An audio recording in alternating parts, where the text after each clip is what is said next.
Hello, my name is Dr. Nicole Ruggiano, and I'm the interim director of the Doctor of Social Work DSW program here at the University of Alabama School of Social Work. If you were unable to attend our information session either in person or virtually, this presentation will provide you with the content from that session. So I invite you to take a few minutes to learn a little bit more of our program, and if you have questions at the end, I'll be providing my contact information where you can call and email me with your questions.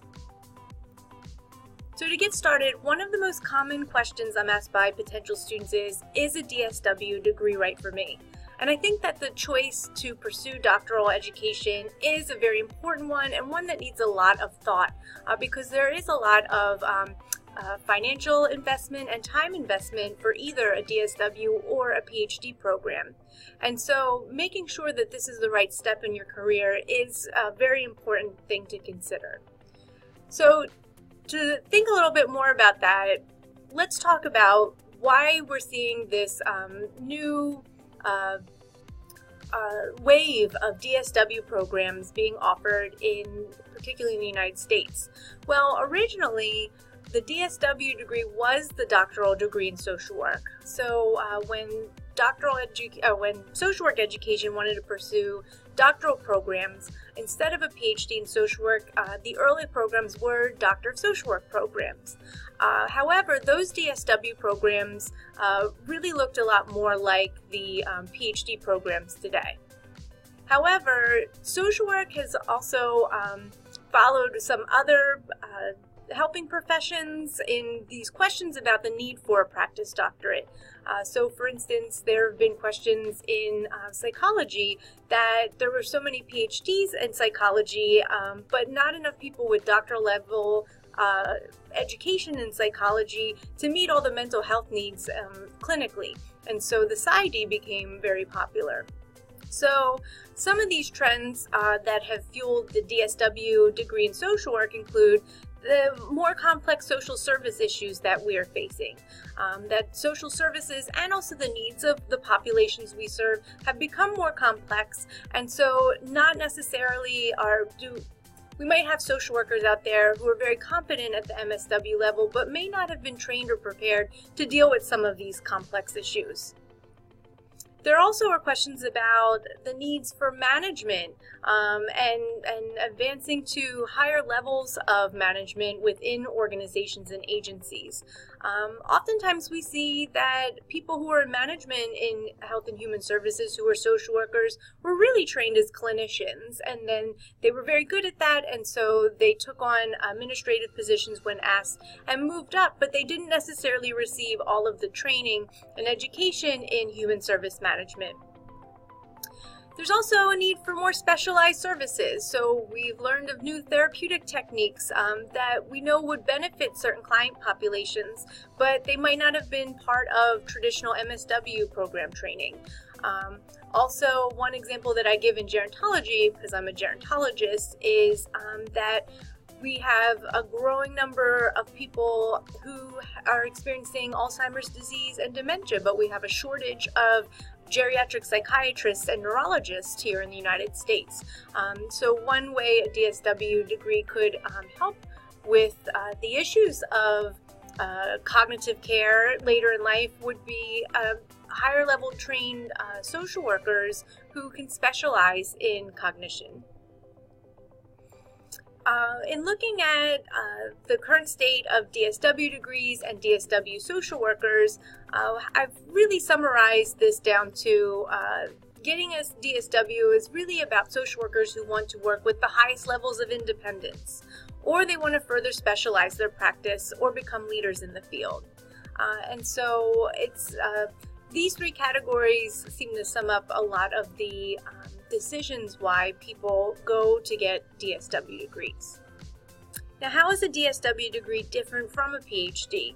So in a DSW degree program, ideally it's going to focus on advancing skills in clinical practice, and some programs like ours here at University of Alabama, administrative social work and social work education. So it's preparing people for higher levels of clinical service, management in human and health services, and also preparing people for faculty work. Also developing additional competencies that could translate for translating existing research into practice. And also prepare one to address complex social work problems. In contrast, the PhD program really is trying to give students the skills and information needed to develop research methodologies and to engage in scholarly writing. And the goal here for PhD students is for them at some point become independent researchers who generate new and generalizable knowledge.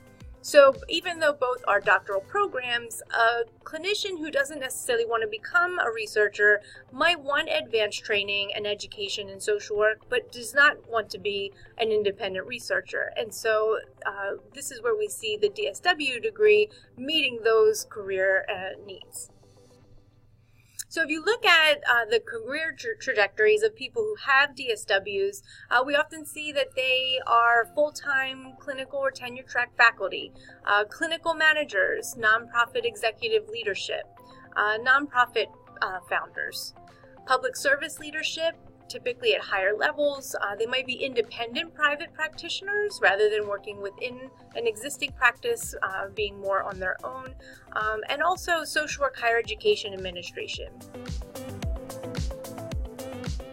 So what is the DSW degree not? It's not the terminal degree for social work. So CSWE, the Council for Social Work Education, has stated that the DSW degree is not at this point the terminal degree for social work, and there's no intention of making it the terminal degree. It's still the MSW. It's also not a substitution for a social work license. So depending on the rules in the state that you live in, you would still need a license to practice with the DSW if it's required for your position. And it's also not a guarantee that you will receive promotions or increase in pay. Some organizations might not even recognize the PhD in social work as further education that would warrant a pay raise or a promotion. And so I think that the important thing is to if you're thinking about pursuing this, talking to your organization and seeing what their perspectives are about DSW degrees. And also, since there's no guarantee, and this is not just at our program, this is if you take if you get a DSW at any program. I often tell students, if you're not sure if you want to do this, look at the curriculum of any program and make sure that the curriculum is offering education on skills and topics that you believe would benefit your practice and improve your practice. So a little bit about myself. I have a PhD in Urban Affairs and Public Policy and an MSW from Temple University. My primarily social work area is in macro social work, although early on I did do direct practice in mental health care.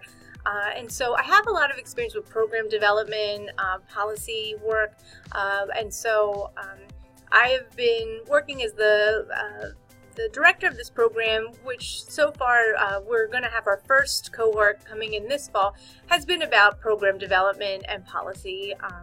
I have a decade of experience in doctoral education, working directly with doctoral students and also in developing curricula for doctoral programs and teaching in doctoral programs.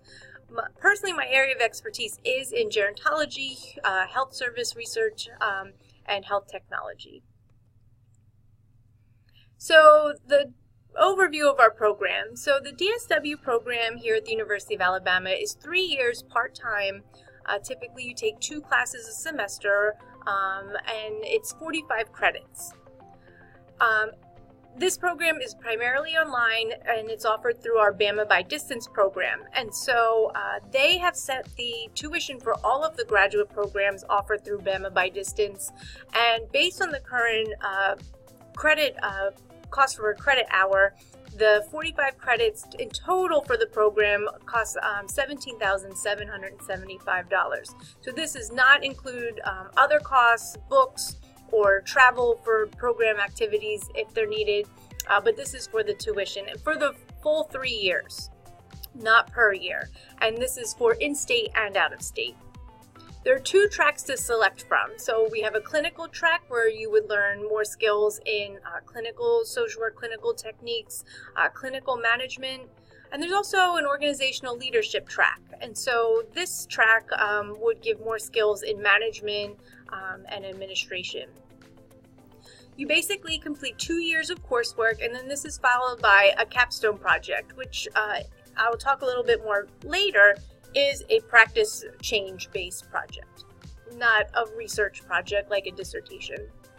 And we have on-campus residencies, and what that means is that each June you would come to campus for 4 or 5 days, and I'll talk a little bit more about those, and you would receive in-person training, and like I said, we've decided to just set those in June, so when you apply to the program, you know that within the first 2 weeks of June for the next couple years, you would have to come to the University of Alabama.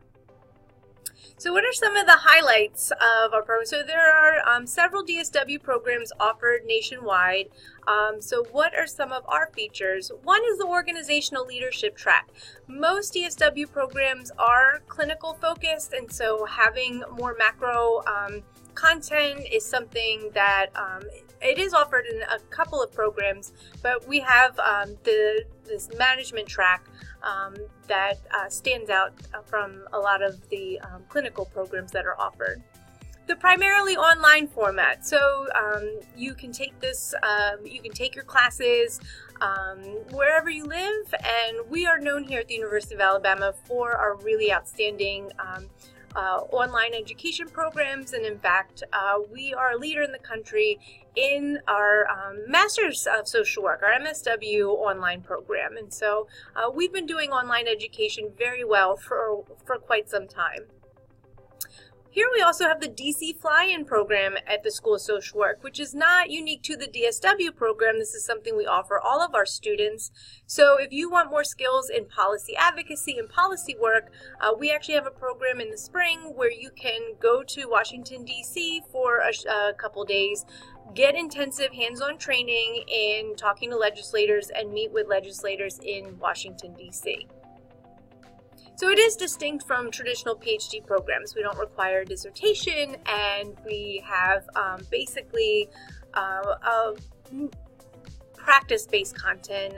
We do have some research courses that are required, but I'll talk a little bit about those and what the purpose of those are. So no dissertation, no requirements for publishing. There are some DSW programs that require you to submit papers for publication.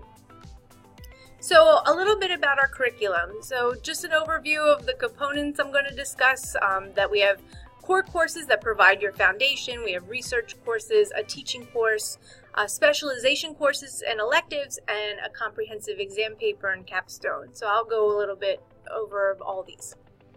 So we have a cohort model, so we only take students starting in the fall, and they move as a group through the program.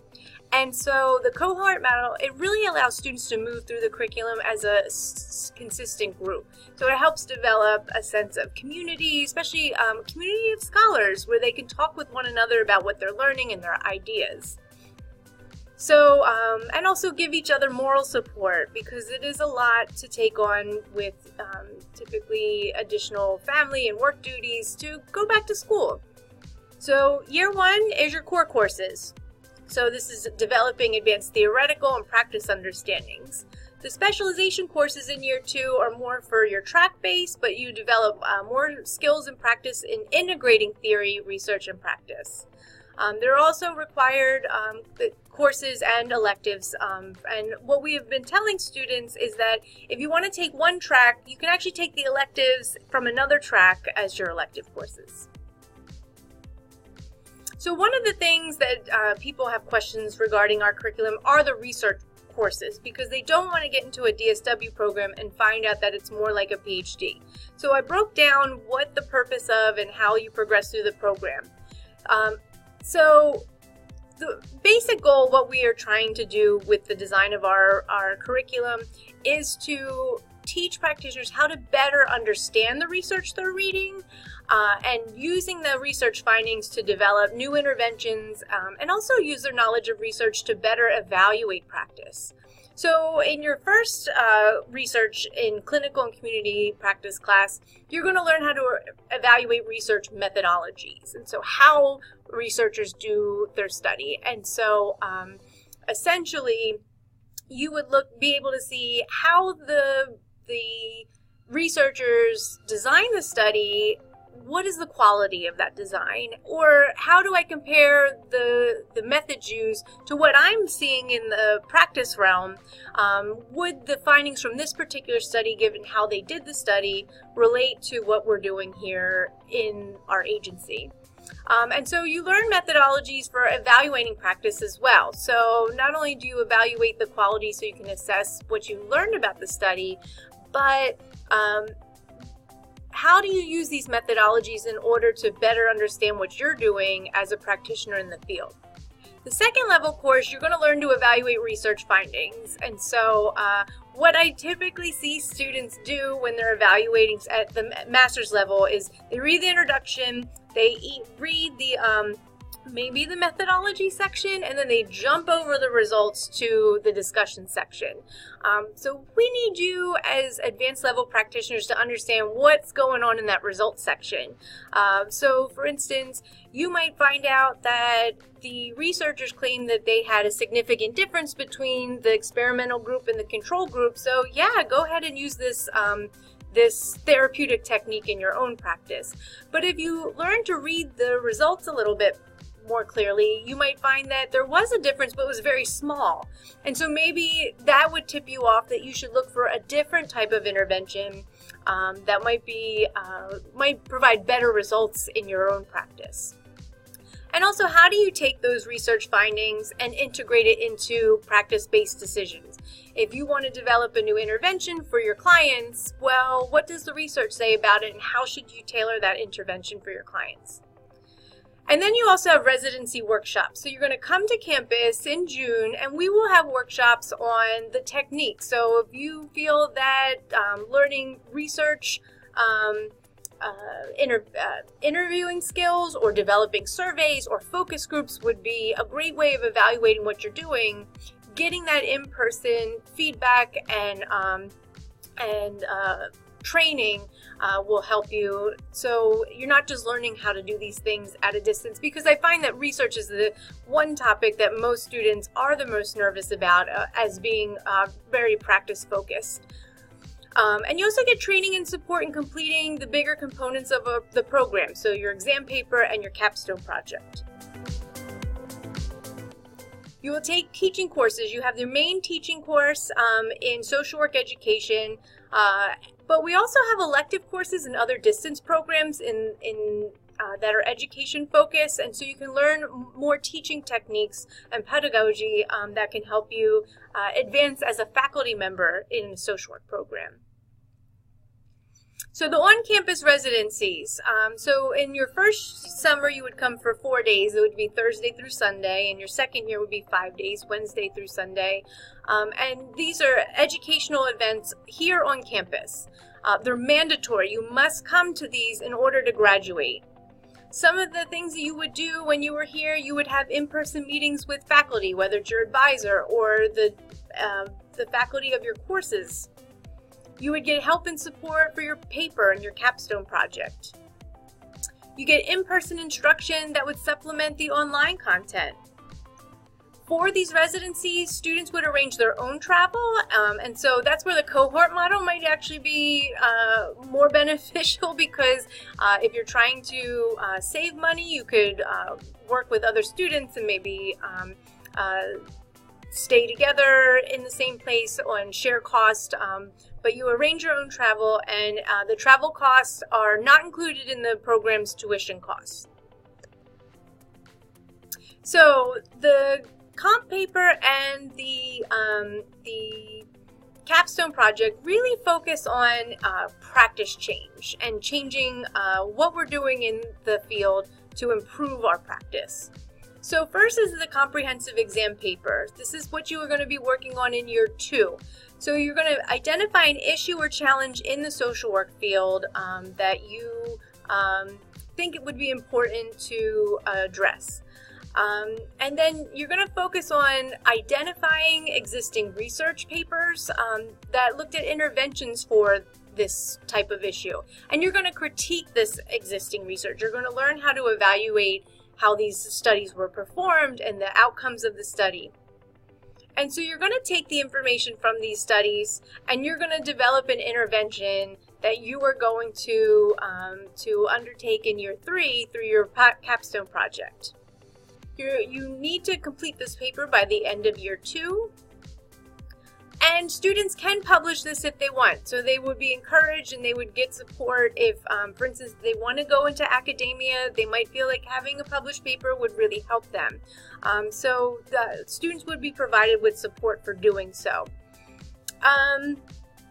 It's also important to note that that second research class, this is actually what students would be working on and getting instruction on how to do, and then they would have the rest of year 2 in order to revise and edit. So they do get a lot of training on how to write this exam paper. The Capstone Project is the independent study project that students will undergo in year 3. So you're going to take that intervention that you have developed and you're going to implement it in the field and evaluate the outcomes. This evaluation can involve qualitative or quantitative data collection, and so I remember you're learning these things in your research classes and also your residencies. And the final output is going to be a paper and a presentation. So not a full dissertation, but it will be a substantial paper, and you're going to have to come to campus at the end of your 3rd year to present it to faculty.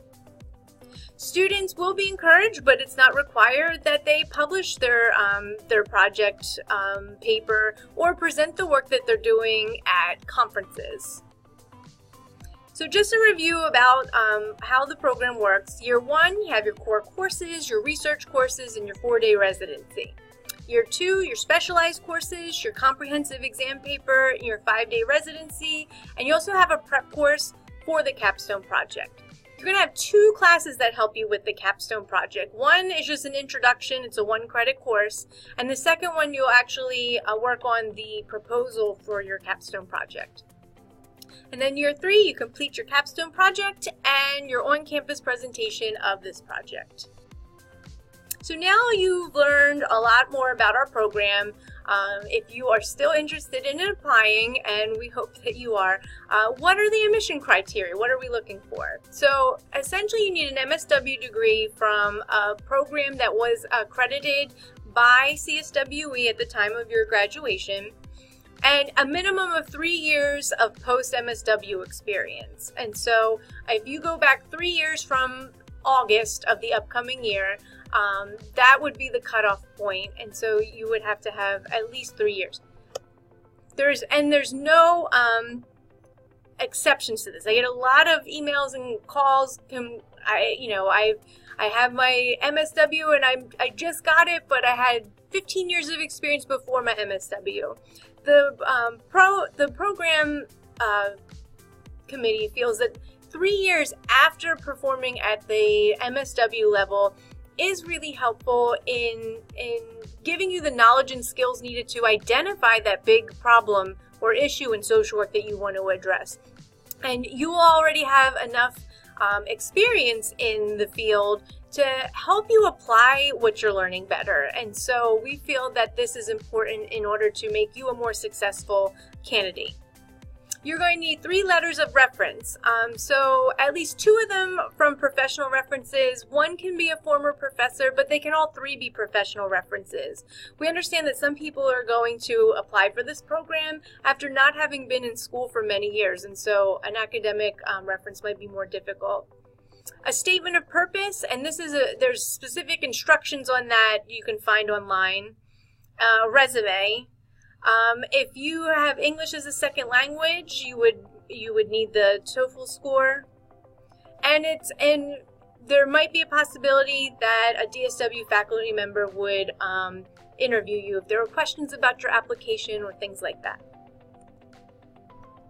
You do not need a GRE score to apply to our program. The reason is that the University of Alabama Graduate School, they have a rule that if you are applying for a graduate program and you have a previous degree in that same field, graduate degree in that field, that you do not need to resubmit a GRE. And so since the program requires an MSW, we fit this criterion, so you do not need to take the GRE. You only need a social work license if the social work placement that you have during your time in the program requires one. So we do require that you are engaging in social work practice either in your paid employment or in volunteer basis. If you need a license to do that, then you do. But we understand that the requirements for licensure is different from state to state, and so you might be doing social work, for instance, administrative social work, or at the state level, or administration in a community-based organization that doesn't require you to have a license. So a little overview about the statement of purpose, and remember I said that there is a copy of that available online. What has been your social work experience thus far? We want to know about who you are as a social worker and why you want to obtain a DSW. We also want to make sure that this is a program that's going to change how you do practice. We don't want people coming in with an MSW and then doing the same work the same way that they've always done it afterwards, after getting the DSW. So we want to hear from you about how a DSW program will change your career, will change your practice, will change the lives of your clients and the population that you serve. And we also want you to come in here knowing what some of the issues you would like to address in the field are. So what are some of the challenges that you would like to focus your coursework and your capstone project? And we also want to know which track you're interested in applying to. As I mentioned, you do need to have a social work placement requirement. This is so you have a place to apply what you're learning in the classroom outside. When I say in the classroom, I mean in your online classes. And also that you have a place to implement your capstone project intervention. It can be a volunteer or a paid position, and some people have asked me if it has to be the same place that they have right now. So one person said, well, I want to apply and I work at this place, but I might change where I work. As long as you continuously have a placement in the program, that is fine. For this year, well, for any year, there's a in-person orientation that you are required to attend. Our in-person orientation for the DSW program is Monday, August 19th. So you need to be prepared if you are accepted in this program that you will be coming to Alabama to our campus for that orientation. And that's basically it. If you have additional questions, feel free to contact me. Here's my email and my telephone number, nruggino@ua.edu is my email, and my phone number is 205-348-4654. And I welcome any and all of your questions, and our application period is tentatively February 1st. There might be a couple of delays in the registrar's office, but the due date is it's going to be after February 1st and before April 1st. We will not accept any late applications. Another thing to remember in the application process is that we will not make any decisions until after April 1st. So getting your application in earlier and trying to get it on the first day it's open does not make you more competitive or would raise your chances of hearing early back. We will notify candidates within the first 2 weeks of May.